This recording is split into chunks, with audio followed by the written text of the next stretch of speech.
Дәрігер неге түрегеп су ішуге болмайтынын айтты. Сау және жас болу үшін суды қалай ішу керек екені туралы ережелер бар. Сұйықтықтың жеткілікті мөлшері болмаса, ас қорыту жүйесі бұзылады. Бүйрек пен бауыр және басқа ағзалар зардап шегеді.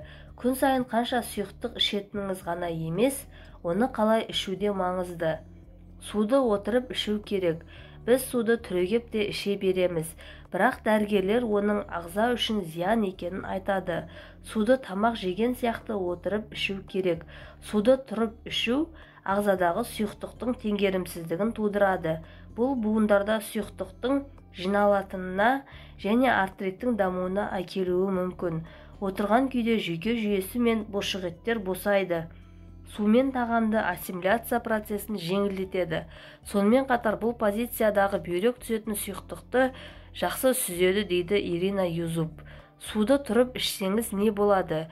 Түрегеп ішкен кезде ас қорыту жолдарының жұмысы баяулайды. Сұйықтық асқазанда ұзақ тұрмайды. Тікелей 12 елі ішекке түседі.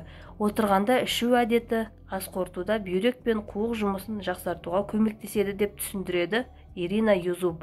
Сондай-ақ маманның айтуынша, судың ағзаға барынша пайда әкелуі үшін оны тамақтан бұрын немесе тамақтан кейін ішкен дұрыс. Бөлме температурасындағы су болу міндетті. Денсаулықтарыңыз мықты болсын.